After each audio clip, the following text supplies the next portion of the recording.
வணக்கம் traders, welcome to post market report.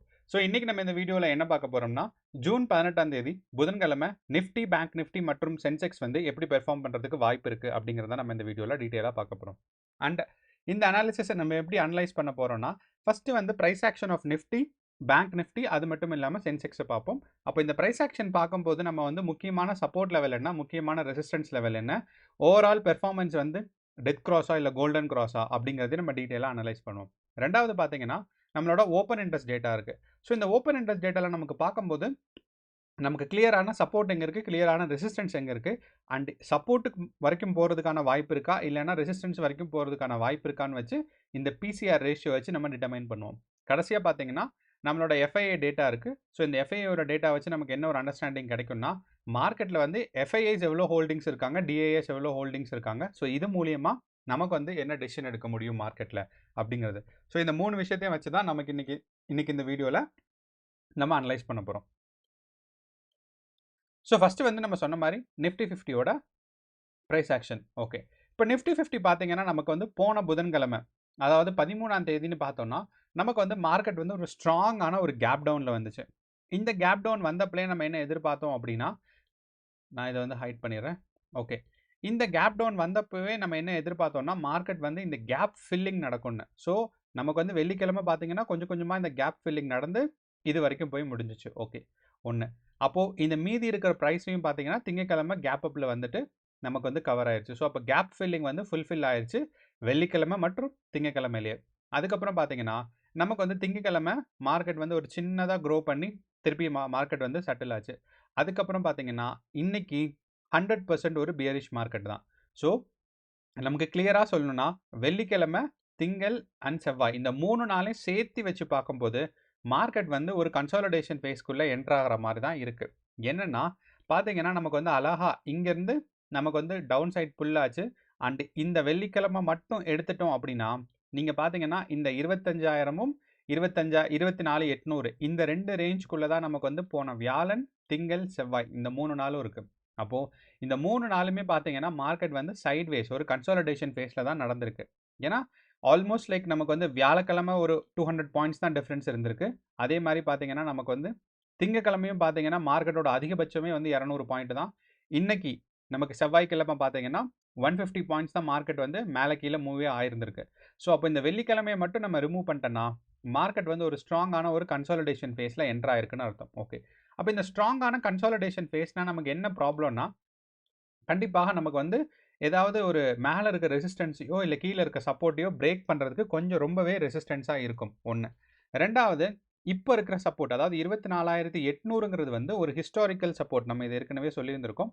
என்னென்னா market வந்து போன ஜூலையிலிருந்து பார்த்தீங்கன்னா இந்த சப்போர்ட் வந்து ஒர்க் ஆகிட்டு இருக்கும். அப்போது இப்போ இருக்கிற 24,800ங்கிறது வந்து ஒரு ஸ்ட்ராங்கான சப்போர்ட், ஸ்ட்ராங்கான ரெசிஸ்டன்ஸ். அப்போது அதுக்கு கீழே மார்க்கெட் கீழே வர்றதுங்கிறது வந்து ஒரு அன்ஃபேவரபிள் கண்டிஷன். ஸோ இதுக்கு கீழே மார்க்கெட் டவுன்ஃபால் ஆகிறதுங்கிறது ஒரு அன்ஃபேவரபிள் கண்டிஷனுங்கிறனால இதுக்கு கீழே மார்க்கெட் டவுன்ஃபால் ஆனாலும் உடனே டக்குன்னு மேலே வந்துடும். நீங்கள் பார்த்தீங்கன்னா நமக்கு வந்து 13ஆம் தேதி கீழே வந்துருந்துச்சு. அதுக்கப்புறம் பார்த்தீங்கன்னா 16ஆம் தேதி நமக்கு வந்து திங்கக்கிழமை மார்க்கெட் ஓப்பன் ஆகும் போதே மார்க்கெட் வந்து அதை கிராஸ் ஆகி நமக்கு வந்து 24,800க்கு மேலே தான் இருக்குது. அப்போது இந்த ப்ரைஸ் ஆக்ஷன் நம்ம வச்சு பார்க்கும்போது இந்த 24,800ங்கிறது ஒரு ஸ்ட்ராங்கான சப்போர்ட்டாக ஒர்க் பண்ணும். அங்கேருந்து டவுன்ஃபால் ஆனாலும் உடனே திருப்பி மார்க்கெட் மேலே வந்திருக்கு போன வாரம் நம்மளோட ஹிஸ்ட்ரி பார்க்கும்போது. அப்போது இந்த சப்போர்ட் இஸ் வெரி வெரி இம்பார்ட்டன்ட்னு அர்த்தம். அப்போ இதிலிருந்து மார்க்கெட் பிரேக் டவுன் ஆகாது. அப்போ நம்ம என்ன பண்ணலாம்னா புட் ஆப்ஷன்ஸ்லாம் இந்த இடத்துல கீழே போடுறது வந்து நமக்கு வந்து அதிகமான ப்ராஃபிட்ஸ் கொடுக்காது. அதே மாதிரி இப்போ இருக்கிற நிலைமையில ஏன்னா எக்ஸ்பைரி டேக்கு இன்னும் 2 நாள் தான் இருக்குது, புதன் அண்ட் வியாழன். அந்த எக்ஸ்பைரி டேக்கு பார்த்தீங்கன்னா நமக்கு வந்து 25,000 தாண்டி கால் ஆப்ஷன்ஸ் எடுக்கிறதும் கொஞ்சம் அட்வைசபிள் கிடையாது. ஏன்னா நம்மளோட ஓப்பன் இன்ட்ரெஸ்ட் டேட்டா பார்க்கும்போது மார்க்கெட்டுக்கு நிஃப்டி 50க்கு பார்த்தீங்கன்னா ஸ்ட்ராங்கான ஒரு கால் ஆப்ஷன்ஸ் எங்கே இருக்குன்னு பார்த்தீங்கன்னா 25,500ல் 25,000ல். அதுக்கப்புறம் புட் ஆப்ஷன் பார்த்தீங்கன்னா பெருசாக ஸ்ட்ராங்காக எங்கும் இல்லை. ஏன்னா மார்க்கெட் இங்கேருந்து லைட்டாக இந்த 24,800லேருந்து ஸ்லிப் ஆச்சுன்னா 24,500 வரைக்கும் டவுன்ஃபால் ஆகும். ஸோ அப்படின்னா இங்கேருந்து டவுன்ஃபால் அதாவது இந்த ப்ரைஸ் கரெக்ஷனை தாண்டிடுச்சுன்னா நிஃப்டி 50 வந்து எது வரைக்கும் வரும்னா ஆல்மோஸ்ட் லைக் இந்த பாயிண்ட் வரைக்கும் வர்றதுக்கான சான்சஸ் ரொம்ப ரொம்ப அதிகமாக இருக்குது. ஆனால் மேலே போகிறதுக்கு இந்த 25,000 இல்லைன்னா அதிகபட்சம் போனால் இந்த 25,200 தாண்டாது. ஆனால் கீழே வர்றதுக்கு பார்த்தீங்கன்னா நமக்கு வந்து ஒரு 600 பாயிண்ட்ஸ் வந்து டவுன்ஃபால் ஆகிறதுக்கான சான்சஸ் ரொம்ப ரொம்ப அதிகமாக இருக்குது நிஃப்டி 50ல். அண்ட் இந்த ரெண்டில் எதுக்கு வாய்ப்பு அதிகமாக இருக்குன்னு கேட்டிங்கன்னா, மார்க்கெட் வந்து ரெண்டுக்குமே வாய்ப்பு இல்லை. ஏன்னா மார்க்கெட் இந்த 25,000க்குள்ளேயும் 25,800க்குள்ளேயும் இருக்கிறதுக்கான வாய்ப்பு தான் எனக்கு தெரிஞ்சு அதிகமாக இருக்குது. ஏன்னா நம்மளோட பிசிஆர் ரேஷியோ பார்த்தீங்கன்னா நேற்றை கம்பேர் பண்ணும்போது நேற்று வந்து பார்த்தீங்கன்னா 0.9, ஆனால் இன்னைக்கு பார்த்தீங்கன்னா 0.7 இருக்குது. ஸோ இப்போ இந்த 0.7 இருக்கும்போது நமக்கு என்ன அண்டர்ஸ்டாண்ட் ஆகும்னா, மார்க்கெட் வந்து மேலே போகிறதுக்கான வாய்ப்பு இருக்குது. ஆனால் நமக்கு 25,000ல் பார்த்தீங்கன்னா ஸ்ட்ராங்கான கால் ஆப்ஷன்ஸ் இன்க்ரீஸும் இருக்குது. இந்த ஒரு காரணத்தினால நமக்கு வந்து இந்த ப்ரைஸை தாண்டி போகிறதுக்கு வாய்ப்பு கம்மி நமக்கு நிஃப்டி 50ல். அதுவும் இந்த எக்ஸ்பைரி நம்ம வியாழன், அது மட்டும் வெள்ளியில். அப்போது நம்ம கால் ஆப்ஷன்ஸ் எடுக்கிறதாக இருந்தால் நீங்கள் வந்து 24,500க்கும் 25,000 இல்லைனா 25,200க்கும் நடுவில் நீங்கள் வந்து ஆப்ஷனில் பொசிஷன் எடுக்கிறது ரொம்ப ரொம்ப அட்வைசபிள். ஏன்னா நமக்கு வந்து ரிஸ்க் ஃப்ரீயாக இருக்கும். சப்போஸ் நீங்கள் வந்து 25,500 இல்லை 26,000 எடுத்தீங்க அப்படின்னா மேபி நமக்கு வந்து ப்ரீமியம் கம்மியாக கிடைக்குமே ஒழிய, ஆனால் வந்து பார்த்தீங்கன்னா டிகே ரொம்ப ஃபாஸ்ட்டாக இருக்கும், ப்ரைஸும் அவ்வளோ ஃபாஸ்ட்டாக மேலே ஏறாது. ஆனால் அட் த மணிக்கு பக்கத்தில் எடுக்கும்போது உங்களுக்கு வந்து இருக்கும். இருந்தாலும் இது உங்களோட ஆப்ஷன்ஸ், அதாவது நீங்கள் கேர்ஃபுல்லாக டிசைட் பண்ணி எடுங்க. இது என்னோட ஒப்பீனியன். ஓகே, அடுத்து நம்ம பேங்க் நிஃப்டி பார்க்கும்போது, பேங்க் நிஃப்டி பார்த்தீங்கன்னா நேற்று வந்து மார்க்கெட் வந்து அதாவது ஏற்கனவே டவுன்ஃபால் ஆகிட்டு இருந்த மார்க்கெட் தான். ஸோ செகண்ட் டேயாக வந்து மார்க்கெட் வந்து பாசிட்டிவாக க்ளோஸ் ஆகிருக்கு. அப்படின்னா இருக்கிற ப்ரைஸ்லேருந்து போன வெள்ளிக்கிழமை பார்த்தீங்கன்னா மார்க்கெட் வந்து இங்கேருந்து நமக்கு வந்து பாசிட்டிவாக தான் க்ளோஸ் ஆயிருந்துச்சு. அதே மாதிரி திங்கக்கிழமையும் பாசிட்டிவாக க்ளோஸ் ஆயிருந்துச்சு. பாசிட்டிவ்னா ஓப்பனிங்கு க்ளோசிங்குங்கிற மாதிரி இருக்கும். ஸோ ஒரு இன்ட்ராடேயில் பார்க்கும்போது ஓப்பனிங் அண்ட் க்ளோசிங் வந்து மேலே மேலே இருக்கும். அப்படிங்கிறனால நமக்கு வந்து 2 கன்சிக்யூட்டிவாக பார்த்தீங்கன்னா வெள்ளிக்கிழமையும் திங்கக்கிழமையும் பாசிட்டிவாக க்ரோ ஆகிட்டு இருந்தது. இன்னைக்கு செவ்வாய்க்கிழமை பார்த்தீங்கன்னா மார்க்கெட் வந்து ஒரு டவுன் சைட் புல் பேக் நடந்திருக்கு. அப்போ இந்த புல் பேக் வந்து நமக்கு வந்து எக்ஸ்பெக்டட் தான். ஏன்னா நம்ம இந்த ட்ரெண்டை பிரேக் பண்ணல. நம்ம வந்து இந்த டவுன் ட்ரெண்ட் வந்து ஒரு ஒரு ஒரு ஒரு சேனல் ட்ரா பண்ணி வச்சுருக்கோம் பாருங்கள். அந்த சேனலை கொஞ்சம் நான் இப்போ எக்ஸ்டெண்ட் பண்ணேன்னா நீங்கள் பார்த்தீங்கன்னா தெரியும். இந்த இடத்துல வந்து இதுதான் நம்மளோட இந்த ப்ரைஸ் ஆக்ஷனோட ஒரு பியூட்டியே நம்ம சொல்லணும்னா. என்னென்னா நான் இப்போ இந்த டவுன் ட்ரெண்ட் வந்து இந்த சப்போர்ட்டை எக்ஸ்பெக்ட் பண்ணி ட்ரா பண்ணல. நான் என்னென்னா இந்த லைனோட டாப்பில் தான் ட்ரா பண்ணேன். கரெக்டாக சொல்லணும்னா இந்த இடத்துல. ஆனால் நமக்கு இன்றைக்கி மார்க்கெட் பாருங்கள் மேலே போயிட்டு இங்கே இருக்கிற ரெசிஸ்டன்ஸ், அதாவது இந்த 56,000ங்கிற ஒரு ரெசிஸ்டன்ஸ்லேருந்து மார்க்கெட் வந்து அழகாக ஒரு டவுன் சைட் வந்து இந்த இடத்துல நமக்கு வந்து சப்போர்ட் எடுத்துருந்துருக்கு. நம்மளோட டவுன் சைட் ட்ரெண்ட் இருக்குது பாருங்கள், அந்த இடத்துல சப்போர்ட் எடுத்துகிட்டு கன்சாலிடேட் ஆகிருக்கு. அப்போ இந்த டவுன் சைட் ட்ரெண்ட் நான் நாளைக்கும் எக்ஸ்டெண்ட் பண்ணேன் அப்படின்னா இங்கேருந்து டவுன் சைட் ட்ரெண்டுக்கு வர்றதுக்கான வாய்ப்புகள் கொஞ்சம் கம்மி தான். ஏன் அப்படின்னு நான் சொல்கிறேன் அப்படின்னா, இந்த இடத்துல நமக்கு வந்து 55,500 வந்து ஒரு ரொம்ப ரொம்ப ஸ்ட்ராங்கான சப்போர்ட். அப்படின்னா பேங்க் நிஃப்டி வந்து எனக்கு தெரிஞ்சு ட்ரெண்டு ரிவர்ஸ் ஆக போகுதுன்னு நினைக்கிறேன். ஏன்னா டவுன் சைட் மார்க்கெட் வரணும்னா இந்த ட்ரெண்ட் லைனுக்குள்ளே வரணும். ஆனால் இந்த ட்ரெண்ட் லைனுக்குள்ளே வர்றதுக்கான ப்ராப்ளம் என்ன அப்படின்னா, பேங்க் நிஃப்டி வந்து பார்த்தீங்கன்னா நமக்கு வந்து இந்த இடத்துல வந்துச்சுன்னா இதை கிராஸ் பண்ணி தான் இந்த ட்ரெண்ட் லைனுக்கு வரணும்.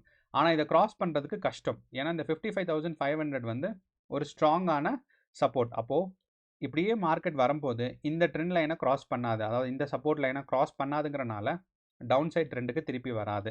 ஸோ அந்த ஒரு காரணத்தினால எனக்கு தெரிஞ்சு பேங்க் நிஃப்டி இந்த இடத்துல வந்து 55,500 சப்போர்ட் எடுத்துகிட்டு திருப்பியும் 56,000க்கு மார்க்கெட் மேலே போகிறதுக்கான சான்சஸ் கொஞ்சம் அதிகம். ஸோ அப்போ நம்ம ஓவராலாக பார்க்கணுன்னா நமக்கு வந்து பேங்க் நிஃப்டியோட ப்ரைஸ் ஆக்ஷன் பாசிட்டிவ் ஆகிறதுக்கான வாய்ப்புகள் வந்துகிட்டே இருக்குது. ஆனால் நம்ம இன்ட்ராடே, அதாவது நம்மளோட சிம்பிள் மூவிங் ஆவரேஜ்லாம் வச்சு பார்த்தோன்னா கண்டிப்பாக டெத் கிராஸில் தான் இருக்கும். இது வந்து ஃபியூச்சர். இப்போ இருக்கிற நிலைமை டெத் கிராஸ். ஆனால் இந்த 55,500லேருந்து மார்க்கெட் சப்போர்ட் எடுத்து மேலே போகும் தான் தோணுது. இதே தான் நம்மளோட ஓப்பன் இன்ட்ரெஸ்ட் டேட்டாவும் சொல்லணும், நமக்கு தெரியலை. ஓகே, ஓப்பன் இன்ட்ரெஸ்ட் டேட்டாவில் நமக்கு சப்போர்ட் எங்கன்னு பார்த்தீங்கன்னா 55,000ல் இருக்குது. 55,500 இல்லாமல் இதுதான் நம்ம சொன்ன 55,500. அப்போ இந்த 55,500ல சான்ஸ் இருக்குது மார்க்கெட் வந்து இந்த இடத்துலேருந்து ரிவர்ஸ் ஆகி திருப்பி 56,000 போகிறதுக்கு. அப்படிங்கிறனால பேங்க் நிஃப்டி 56,000க்கும் 55,500க்கும் நடுவில் ஆசிலேட் ஆகிறதுக்கு சான்சஸ் இருக்குது. ஸோ அப்போ நம்ம பார்க்கும்போது நிஃப்டி அண்ட் பேங்க் நிஃப்டி ரெண்டுமே ஒரு சைட்வேஸ் மார்க்கெட்டுக்கு சப்போர்ட் பண்ணுற மாதிரி தான் இருக்குது. அப்படிங்கிறனால far out of the money, far out of the புட்டுமே நீங்கள் எடுக்க வேண்டாம். ஃபார் அவுட் ஆஃப் காலும் புட்டு வந்து அவுட் ஆஃப் த மணியில் நீங்கள் எடுக்கும்போது கேர்ஃபுல்லாக எடுக்கணும். உங்களோட ப்ரைஸை வந்து டீட்டெயிலாக சூஸ் பண்ணணும். இல்லைன்னா நமக்கு வந்து சீக்கிரமாக நெகட்டிவில் போகிறதுக்கான சான்சஸ் கொஞ்சம் அதிகமாக இருக்குங்கிறனால கேர்ஃபுல்லாக இருக்கணும். ஸோ அப்போ பேங்க் நிஃப்டியும் இந்த ரெண்டு ப்ரைஸ்க்குள்ளே 56,000 அண்ட் 55,000க்குள்ளே ஆசிலேட் ஆகிறதுக்கான வாய்ப்புகள் அதிகமாக இருக்குது. மூணாவது நம்மளோட சென்செக்ஸ். ஸோ நம்ம சென்செக்ஸ் வந்து நிறையா வியூவர்ஸ் கேட்டிருந்தாங்க நீங்கள் வந்து சென்செக்ஸ் போடுங்கன்னு. அதே மாதிரி நம்ம சென்செக்ஸ் வந்து நிறையா பேர் ஒரு ஹை வாலட்டிலிட்டி ஸ்டாக் தான் சென்செக்ஸும். நம்ம நிஃப்டி 50 அண்ட் பேங்க் நிஃப்டி மாதிரியே சென்செக்ஸ் பார்த்தீங்கன்னா இந்தியாவோட ஒரு ஸ்ட்ராங்கஸ்ட் இண்டெக்ஸ். ஸோ ஆனால் வால்யூம் வந்து as compared to Nifty and bank Nifty பார்க்கும்போது கம்பேரபிளாக தான் இருக்கும், ரொம்ப வந்து கம்மியாக இருக்காது. ஸோ அப்படிங்கிறனால Sensex is also very important. And நிறைய பேர் கேட்டிருந்தனால நான் வந்து நேற்று இருந்து சென்செக்ஸ் வந்து ஆரம்பிச்சிருக்கேன். அப்போ சென்செக்ஸ் பார்த்தீங்கன்னா நம்ம ஏற்கனவே சொல்லியிருந்தோம், நமக்கு வந்து இன்ட்ராடேல இந்த 81,500 அப்படிங்கிற இடத்துல பார்த்தீங்கன்னா நமக்கு வந்து சப்போர்ட் இருக்குன்னு நம்ம எதிர்பார்த்த மாதிரி மார்க்கெட் வந்து இந்த இடத்துல 81,800ல ஆரம்பிச்சு அழகாக வந்து பார்த்தீங்கன்னா 81,500ல சப்போர்ட் எடுத்திருக்கு. ஸோ எப்பயுமே நம்ம எக்ஸ்பெக்ட் பண்ணுற மாதிரி இந்த மார்க்கெட் பிஹேவ் ஆச்சுன்னு வச்சுக்கோங்களேன், அது ஒரு சந்தோஷம் இருக்கும். ஸோ அதுதான் வந்து எனக்கு இன்றைக்கி என்னென்னா நிஃப்டி, பேங்க் நிஃப்டி அண்ட் நம்மளோட சென்செக்ஸ் மூணுமே நம்ம வந்து என்ன எக்ஸ்பெக்ட் பண்ணமோ, நான் நிஃப்டியில் என்ன சொல்லியிருந்தேன்னா 24,800க்குள்ளே தான் மார்க்கெட் நிற்கும், அதை தாண்டி கீழே போகாதுன்னு. அதே மாதிரியே 24,800ல பொசிஷன் எடுத்துருந்துச்சு. அதே மாதிரி பேங்க் நிஃப்டிக்கு என்ன எக்ஸ்பெக்ட் பண்ணியிருந்தேன்னா, நான் வந்து அதிகபட்சம் இந்த 55,500 தான் போகும்னு. ஆனால் அதுக்கு முன்னாடியே பார்த்தீங்கன்னா சப்போர்ட் எடுத்துருச்சு. ஸோ பேங்க் நிஃப்டி கொஞ்சம் டிசப்பாயின்மெண்ட். ஆனால் சென்செக்ஸ் வந்து பார்த்தோன்னா அப்படியே நம்ம எழுதி லைக் ஒரு எக்ஸ்பெக்ட் என்ன பண்ணமோ அழகாக வந்து அந்த சப்போர்ட்டில் மார்க்கெட் வந்து இங்கே நின்றுச்சு, நமக்கு பார்த்தா தெரியும். ஆனால் சப்போஸ் இந்த பேங்க் நிஃப்டியோட சென்செக்ஸோட ஆல் டைம் ஹை வந்து பார்த்தீங்கன்னா நமக்கு வந்து 85,800. அப்போது இங்கே வரைக்கும் சென்செக்ஸ் போகிறதுக்கான சான்சஸ் கொஞ்சம் இருக்குது, ஆனால் இமீடியட்டாக போகாது. ஸோ ஆனால் சென்செக்ஸை பொறுத்தளவு கொஞ்சம் வித்தியாசம். காரணம் என்ன அப்படின்னா, நம்மளோட சென்செக்ஸ் வந்து இன்றைக்கி தான் எக்ஸ்பைரி ஆகிருக்கு. அப்போது நம்ம வந்து அடுத்த வாரத்தோட எக்ஸ்பைரி வச்சு நமக்கு பார்க்கும்போது சென்செக்ஸில் call options and put options பார்க்கும்போது டவுன்ஃபால் கொஞ்சம் இதிலிருந்து இன்னும் கொஞ்சம் டவுன்ஃபால் ஆகிறதுக்கான வாய்ப்பு இருக்குது. 81,500 அண்ட் இந்த 81,500ல டவுன்ஃபால் ஆனதுக்கப்புறம் யாரோ போய் ஃபார் அவுட் ஆஃப் த மணியில் பார்த்தீங்கன்னா பயங்கரமாக கால் ஆப்ஷன் வாங்கி வச்சுருக்காங்க. இது நடக்கும் தான். ஸோ அப்போ இந்த கால் ஆப்ஷன்ஸ் பார்க்கும்போது நமக்கு வந்து அதிகபட்சம் சென்செக்ஸ் வந்து மேலே போச்சுன்னா 82,000 வரைக்கும் போகும், டவுன்ஃபால் ஆச்சுன்னா 81,000 வரைக்கும் டவுன்ஃபால் ஆகும். அப்போது சென்செக்ஸ் பொறுத்தளவு டவுன்ஃபால் ஆச்சுன்னா இந்த பொசிஷன் வரைக்கும் டவுன்ஃபால் ஆகிறதுக்கான வாய்ப்பு இருக்குது. மேலே போச்சுன்னா 82,000 அப்படின்னா இவ்வளோ தூரம் தான் போகிறதுக்கான வாய்ப்பு இருக்குது. எனக்கு தெரிஞ்சு இந்த 82,000 போகாது, 82,500 வரைக்கும் போகிறதுக்கு சான்சஸ் இருக்குது. அப்போது சென்செக்ஸ் வந்து பார்க்கும்போது நம்மளோட ஒரு ஓவரால் ப்ரைஸ் ஆக்ஷன் நமக்கு சென்செக்ஸில் பார்த்தோன்னா நமக்கு சென்செக்ஸ்லேயும் போன வெள்ளிக்கிழமை பார்த்தீங்கன்னா ஒரு கேப் டவுன் வந்துச்சு. அண்ட் இந்த கேப் டவுனை வந்து பார்த்தீங்கன்னா கவர் ஆயிடுச்சு திங்கள் அண்ட் செவ்வாயில். அண்ட் அதுக்கப்புறம் இன்னும் கொஞ்சம் கன்சாலிடேஷன் வந்துட்டு தான் திருப்பி மார்க்கெட் மேலே போகும்னு தோணுது. அப்படிங்கிறனால சென்செக்ஸ் இந்த எக்ஸ்பைரிக்குள்ளே நமக்கு ஒரு 80,000 ரீச் பண்ணிவிட்டு அதுக்கப்புறம் நமக்கு வந்து ஒரு 82,500 போகிறதுக்கான வாய்ப்பு இருக்குது. ஸோ நமக்கு சென்செக்ஸும் பார்த்தீங்கன்னா ஒரு டவுன்ஃபால், ஒரு சின்ன கன்சாலிடேஷன், அதுக்கப்புறம் மார்க்கெட் வந்து மேலே போகிறதுக்கான சான்சஸ் இருக்குது. ஆனால் அதே இது வந்து நம்ம வந்து நிஃப்டி அண்ட் பேங்க் நிஃப்டி பார்த்தோம் அப்படின்னா நமக்கு வந்து நிஃப்டி அண்ட் பேங்க் நிஃப்டி ஒரு கன்சாலிடேஷன் ஃபேஸ்க்குள்ளே இருக்கிற மாதிரி தான் இருக்குது. ஏன்னா சென்செக்ஸுக்கு க்ரோத் பாயிண்ட் இருக்குது, பட் இருந்தாலும் ஒரு சின்ன ஒரு ப்ரைஸ் கரெக்ஷன் வந்துட்டு போகும். அதே சமயம் நமக்கு வந்து நிஃப்டி அண்ட் பேங்க் நிஃப்டி வந்து பார்த்திங்கன்னா பியூராக கன்சாலிடேஷன் ஃபேஸில் தான் இருக்கும். ஏன்னா நமக்கு வந்து நிஃப்டிக்கு பார்த்திங்கன்னா நமக்கு வந்து 2 நாள் தான் எக்ஸ்பைரிக்கு இருக்குது. அப்படிங்கிறனால இந்த 2 கேப்பில் கன்சாலிடேட் ஆகும். அதே மாதிரி நமக்கு பேங்க் நிஃப்டிக்கும் இன்னும் ஒரு வாரம் இருக்குது எக்ஸ்பைரி ஆகிறதுக்கு. அடுத்த வாரம் வியாழக்கிழமை, அதாவது 26ஆம் தேதி தான் எக்ஸ்பைரி ஆகும். அப்படிங்கிறனால நமக்கு வந்து கேர்ஃபுல்லாக இருக்கணும்.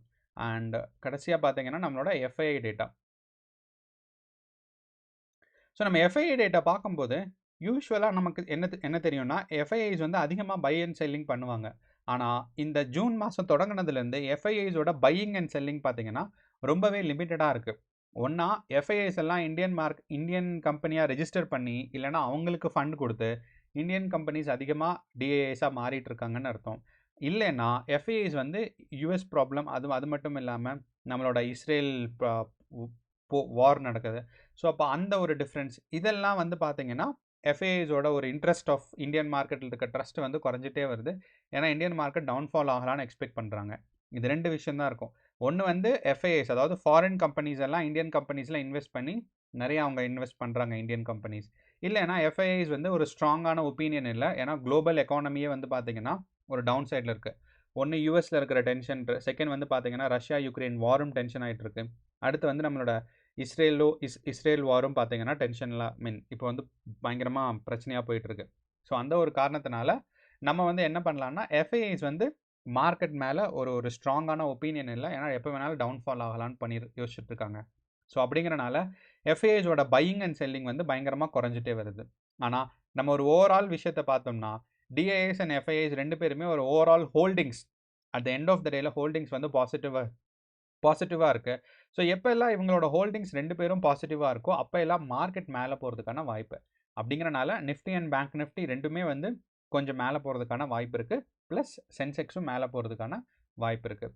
ஸோ இதுதான் நம்மளோட ஒரு ஓவரால் அனாலிசிஸ். அண்ட் நம்மளோட ஸ்டாக் மார்க்கெட் கேலண்டர் பார்த்தோம்னா நமக்கு வந்து ஏதாவது முக்கியமான ரிசல்ட்ஸ் வருதான்னா வரலை. நமக்கு வந்து ஜூன் 18 அதாவது இந்த வாரம் நாளைக்கு பார்த்தீங்கன்னா நம்மளோட யூஎஸ் மார்க்கெட் வந்து ஃபெடரல் இன்ட்ரெஸ்ட் ரேட் கொடுக்குறாங்க. ஸோ அதோட டிபெண்ட் பண்ணி நம்மளோட எஃப்ஐஐஸ் அண்ட் டிஐஎஸோட இன்ட்ரெஸ்ட் வரும். ஸோ ஸ்டாக் மார்க்கெட் கேலண்டர்னு பார்த்தோன்னா ஏதாவது ஸோ நம்ம டாடா டெக்னாலஜிஸ் பார்த்தீங்கன்னா அவங்களோட டிவிடெண்ட் அனௌன்ஸ் பண்ணுறாங்க. அது மட்டும் இல்லாமல் நம்ம Hindustan zinc limited, Tata communications, so HDFC life insurance, so like நிறையா கம்பெனிஸ் வந்து டிவிடெண்ட் அனௌன்ஸ் பண்ணுறாங்க.